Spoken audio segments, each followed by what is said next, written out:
Guys, ഞങ്ങൾ family ഫ്രണ്ട്സിന്റെ കൂടെ പോയി ഒരു അടിപൊളി ട്രിപ്പിന്റെ വ്ളോഗാണ് കേട്ടോ ഇത്. ഞങ്ങൾ പോയത് കമ്പത്തേക്കാണ്. കമ്പത്ത് ഇറങ്ങിയപ്പോൾ തന്നെ ഞങ്ങളൊരു ഷോപ്പ് കണ്ടു, പർച്ചേസ് ചെയ്യാനായിട്ട് കയറി. അതാണല്ലോ നമ്മുടെ പതിവ്. പിന്നെ നമ്മൾ കമ്പത്ത് മുന്തിരിത്തോട്ടത്തിലേക്ക് പോയി. നമുക്ക് മുന്തിരിയൊക്കെ കുറവായിരുന്നു, ഇപ്പൊ സീസൺ അല്ലാത്തതുകൊണ്ട് തന്നെ, എന്നാലും അത്യാവശ്യം നമുക്ക് കാണാനായിട്ട് പറ്റി.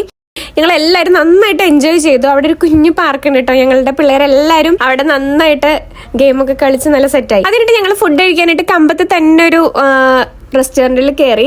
അവിടുത്തെ വ്യൂസ് ഒക്കെ അടിപൊളിയായിരുന്നു കേട്ടോ. പക്ഷെ ബിരിയാണി ഭയങ്കര ഷോക്കായിരുന്നു. എനിക്കൊരു കാര്യം മനസ്സിലായി, നമ്മുടെ കേരളത്തിൽ ബിരിയാണിയുടെ അത്രയും ഒരു സ്ഥലത്തും കിട്ടില്ല കേട്ടോ നമുക്ക് ടേസ്റ്റ്. അതിനിട്ട് ഞങ്ങൾ നേരെ പോയത് രാമക്കൽമേടാണ്. ഞങ്ങൾക്ക് എല്ലാവർക്കും ആ മുകളിലേക്ക് കയറാനായിട്ട് ഇത്തിരി ടാസ്ക് ഉണ്ടായിരുന്നെങ്കിൽ എല്ലാവരും വലിഞ്ഞു മുറി ഞങ്ങൾ കയറി. എന്നിട്ട് അവിടെ ചെന്നിട്ട് കിട്ടിയൊരു വ്യൂ അടിപൊളിയായിരുന്നു കേട്ടോ. നമുക്ക് അതിന്റെ താഴോട്ട് നോക്കുമ്പോൾ കമ്പത്ത് ഒരു അടിപൊളി വ്യൂസ് കിട്ടും. അത് നമുക്ക് നല്ല രസമാണ് ഗൈസ്. നിങ്ങൾ ആരെങ്കിലും രാമക്കൽമേട് ഇതുവരെ പോയിട്ടില്ലെങ്കിൽ എന്തായാലും വിസിറ്റ് ചെയ്യേണ്ട ഒരു അടിപൊളി പ്ലേസ് ആണ് കേട്ടോ. ക്ലൈമറ്റും നല്ലതായിരുന്നു. നമ്മളുടെ ഈ ചൂട് സമയത്ത് അവിടെ ചെന്നപ്പോൾ ഞങ്ങൾക്ക് നല്ലൊരു കാറ്റും തണുപ്പൊക്കെ ആയിരുന്നു. എന്തായാലും നന്നായിട്ട് ഞങ്ങൾ എൻജോയ് ചെയ്തു. പക്ഷെ തിരിച്ചു വരുന്ന വഴിക്ക് ഞങ്ങൾക്കൊരു മുട്ടൻ പണി കിട്ടി. അതാണ് ഈ ലോറി. കുറേ സമയം ബ്ലോക്ക് ആയിട്ട് പോയി. ഞങ്ങൾ രാത്രിയായി ഗൈസ് വീട്ടിൽ വന്നപ്പോൾ.